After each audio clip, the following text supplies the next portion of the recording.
لوگ کیا کہیں گے؟ مجھے بتائیں، لوگ کیا کہتے ہیں؟ ہے کیا یہ؟ کون لوگ ہیں جو کہتے ہیں؟ کن کے پاس اتنا ٹائم ہے؟ منیر نیازی یاد آ گئے۔ منیر نیازی نے کہا میری ساری زندگی کو بے ثمر اس نے کیا، یہ جو لوگ ہیں، میری ساری زندگی کو بے ثمر اس نے کیا، عمر میری تھی مگر اس کو بسر اس نے کیا۔ آہا، اگر زندگی میری ہے تو مجھے بسر کر لینے دیں، واہ، اگر زندگی میری ہے مجھے جی لینے دیں۔ واہ کاش۔ محسن بھوپالی نے کیا خوبصورت بات کی، اس نے کہا چاہت میں کیا دنیا داری، عشق میں کیسی مجبوری، لوگوں کا کیا کہنے دو، لوگوں کی اپنی مجبوری۔ واہ، لوگوں کی مجبوری میں نے اپنے اوپر طاری کر لی ہوئی ہے، میں نے خود کے اوپر ڈال لیا لوگوں کا۔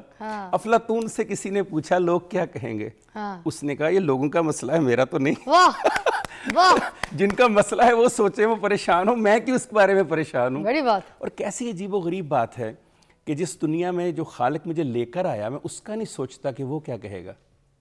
میں یہ نہیں سوچتا میرے نبی کی شریعت کیا کہے گی، میں یہ نہیں سوچتا قرآن کیا کہے گا، میں یہ نہیں سوچتا اخلاقیات کیا کہے گی، میں یہ نہیں سوچتا تہذیب کیا کہے گی، میں یہ سوچتا ہوں لوگ کیا کہیں گے۔ کیا جب نبی پاک صلی اللہ علیہ وسلم نے حضرت خدیجہ سے شادی کی، جو ان کی عمر میں بڑی تھیں، کافی بڑی تھیں، اور ان کی جب شادی ہوئی تو کیا انہوں نے یہ بات سوچی؟ انہوں نے کہا کہ نہیں میں شادی نہیں کر سکتا، لوگ کیا کہیں گے؟ مگر ہمارے وہاں اگر کوئی بڑی عمر کی عورت ہے، بڑی عمر کی کوئی ایسی لڑکی جس کا رشتہ نہیں ہوا یا شادی نہیں ہوئی، یا کوئی ایسی بیوہ، ٹھیک ہے، تو اس کے ساتھ شادی کراتے ہوئے اپنے بیٹے کی ماں باپ بڑا پریشان ہوتے ہیں۔ بہنیں کہتی ہیں ہمارے بھائی کی ایسی شادی ہم کروا دیں جو آلریڈی اتنی عمر کی ہے، میرے بھائی سے اتنی بڑی عمر کی ہے، یہ تو اماں ہے، یہ تو نانی کی عمر کی ہے، ہم اس کے ساتھ شادی کرائیں گے، امی لوگ کیا کہیں گے؟ اسی چکر میں وہ بیچاری بیٹھی رہ جاتی ہے۔ آپ بتائیں پھر یہ لوگ کیوں کہتے ہیں؟ اس کی شادی کا اس کو کوئی حق نہیں ہے کیا؟ کیا لڑکا اس سے شادی نہیں کر سکتا؟ آپ نے بھی بات کی خاتم النبیین حضرت محمد مصطفیٰ صلی اللہ علیہ وآلہ وسلم کی۔ آپ کی جو حیات طیبہ ہے، جتنی بھی ظاہری حیات طیبہ ہمارے سامنے ہیں، وہ ساری قرآن مجید کے تمام تر اصول و ضوابط کے مطابق ہیں۔ سورۃ توبہ کی آیت 13 میں اللہ تعالیٰ نے اس ساری بات کا جواب دے دیا جو آپ فرما رہی ہیں، ایک آیت کے اندر۔ اس آیت میں اللہ تعالیٰ فرماتے ہیں کیا تم ان سے ڈرتے ہو، یعنی ان لوگوں سے، اور پھر اسی آیت میں فرماتے ہیں کہ اللہ کا زیادہ حق ہے کہ تم اس سے ڈرو اگر تم مومن ہو۔ تو جب بھی کوئی کام کرنا ہوتا تھا آپ صلی اللہ علیہ وآلہ وسلم نے، تو آپ کے ذہن میں صرف ایک ہوتا تھا، مشیت الہی، خوف خدا۔ ہمارے ذہنوں میں معاشرے کا خوف ہے، ہم نے معذرت کے ساتھ معاشرے کو خدا بنایا ہوا ہے۔ اسی سورہ توبہ کی آگے چل کر آیت 62 میں اللہ تعالیٰ فرماتا ہے کہ اگر تم مومن ہو تو تمہاری زندگیوں پر اللہ اور اللہ کے رسول کا زیادہ حق ہے، یعنی ان کی طرف دیکھو۔ جیسے ابھی آپ نے مثال دی کہ آپ صلی اللہ علیہ وآلہ وسلم نے جب چھوٹی عمر میں تھے اپنے سے بڑی عمر، اور جب آپ کی حیات طیبہ نسبتاً زیادہ تھی تو اپنے سے چھوٹی عمر۔ اسی طرح سے آپ صلی اللہ علیہ وآلہ وسلم نے بیوہ عورت، آپ نے یہ بتایا کہ میرے بعد معاشرے میں کہیں تم معاشرے کے خوف سے ان خواتین کو نہ بھول جانا جن کا حق ہے کہ کسی نہ کسی کی زوجگی میں رہیں۔ تو معاشرے کو اگر آپ دیکھنا شروع کر دیں گے تو معاشرہ کے بارے میں سارتر نے بڑا خوبصورت لفظ اپنی آٹوبیوگرافی ورڈز میں لکھا۔ اس نے کہا the other is hell، دوسرا تو جہنم کی طرح ہے، وہ تو آپ کو جہنم کی آگ میں ڈال دے گا اسی دنیا میں۔ وہ تو یہاں پر خدا بھی بنا ہوا ہے نعوذ باللہ، وہ یہاں پر منصف بھی بنا ہوا ہے، وہ فضا کے بارے میں فیصلہ بھی کرتا ہے، فضا کے بارے میں الزام بھی لگاتا ہے، فضا کو سولی پہ بھی ٹانگ دیتا ہے، ڈیسیژن بھی لے لیتا ہے، سارے اختیارات اس نے اپنے ہاتھ میں رکھے۔ اور ہم بھی کتنے سادہ ہیں کہ بڑے مزے کے ساتھ اس کے اختیارات کو ایکسیپٹ کر لیتے ہیں۔ خواجہ حسن بصری رحمۃ اللہ علیہ سے کسی نے پوچھا اے حسن کیا تم کبھی اس بات پہ نہیں گھبرائے کہ لوگ کیا کہیں گے؟ کہا جب میں دنیا میں آیا تو اکیلا تھا، جب دنیا میں زندگی گزاری تو اکیلا ہوں، جب دنیا میں سے جاؤں گا تو اکیلا ہوں گا، جب قبر میں پڑا ہوں گا تو اکیلا ہوں گا، جنت میں جاؤں گا تو اکیلا جاؤں گا، اگر خدا نہ خواستہ دوزخ میں گیا تو بھی اکیلا جاؤں گا۔ یہ لوگ کہاں سے آ گئے؟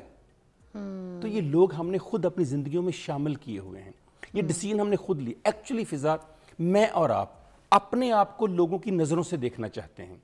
ہم کمزور ہیں، نفسیاتی طور پر ہم دباؤ کا شکار ہیں، ہم اپنی نظر میں خود کو کچھ بھی نہیں سمجھتے، ہم ہمیشہ دوسروں کے ساتھ کمپیرزن کرتے ہوئے زندگی گزارتے ہیں، اور اس میں ہمارا کوئی اتنا بڑا قصور بھی نہیں ہے، کیونکہ ہم نے جو ہماری سپیشی ہے انسانوں کی، اس نے صدیاں جنگل میں رہ کے گزارا.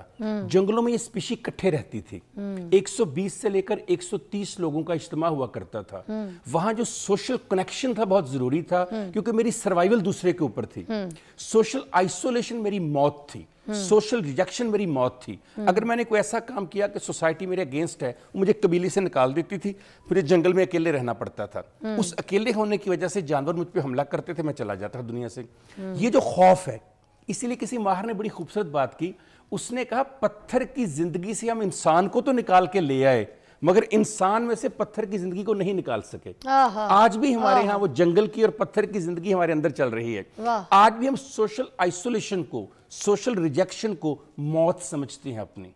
ہم سمجھتے ہیں کہ اگر مجھے کسی نے دعوت پہ نہیں بلایا، اگر کسی نے مجھے شادی کی دعوت نہیں دی تو یہ میری موت ہے. اسے ہمیں ایسا لگتا ہے کہ جیسے فزیکل پین جیسے ہوتی ہے، بالکل ایسے ایموشنل پین کو ہم فیل کرتے ہیں.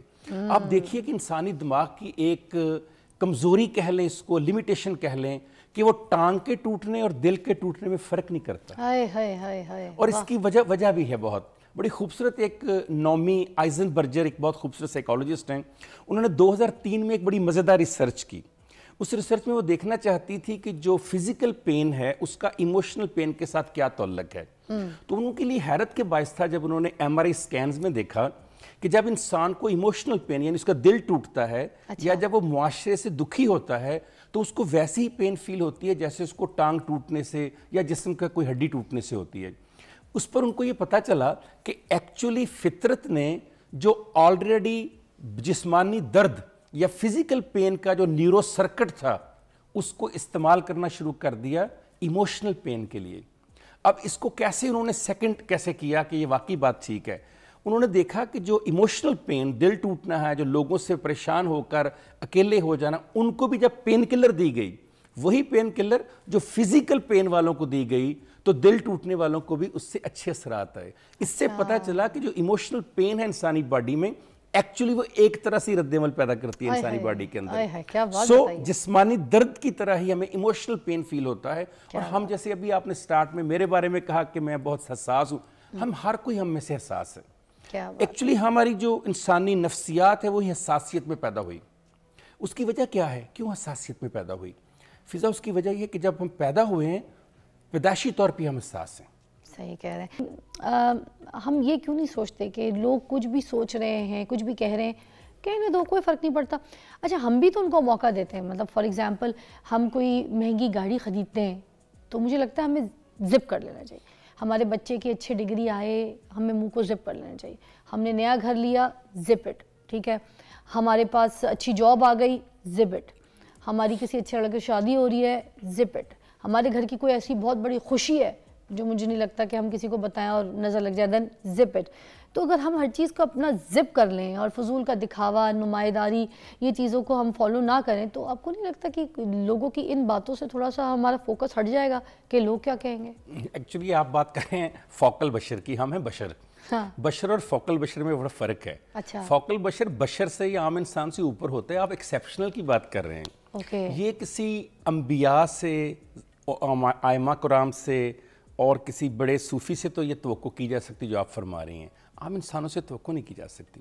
قرآن مجید جو عام انسانوں کی ڈیفینیشن دیتا ہے وہ پتہ کیا دیتا ہے؟ کہ انسان ناشکرہ ہے، انسان بے صبرہ ہے، انسان لالچی ہے، انسان ہوس کا شکار ہے، انسان بڑی بڑی باتیں کرتا ہے. یہ ہماری ڈیفینیشن ہے. تو ہم اپنی ڈیفینیشن سے دور کیسے جا سکتے ہیں؟ مولانا الطاف حسن حالی نے بڑا خوبصورت کہا. انہوں نے کہا رتبہ جسے دنیا میں خدا دیتا ہے وہ فروتنی کو دل میں جا دیتا ہے. فروتنی کہتے ہیں عاجزی کو، کہ بڑے لوگوں میں اندر عاجزی آ جانی چاہیے جو آپ فرما رہی ہیں. رتبہ جسے دنیا میں خدا دیتا ہے وہ فروتنی کو دل میں جا دیتا ہے. کرتے ہیں تہی مغز ثنا آپ اپنی، جو ظرف کے خالی ہو صدا دیتا ہے. اپنی تعریفیں وہ کرتا ہے جو اندر سے کھوکھلا ہوتا ہے، خواہشات کا غلام ہوتا ہے. پرابلم یہ ہے کہ آج کا انسان خواہشات کا غلام ہے، کھوکھلا پن ہے، ہالونیس ہے اس کے اندر. اب تہی مغز جو ہوگا یعنی جس کا دماغ کے اندر کھوکھلا پن ہے وہ اپنی تعریفیں نہیں کرے گا تو کیا کرے گا؟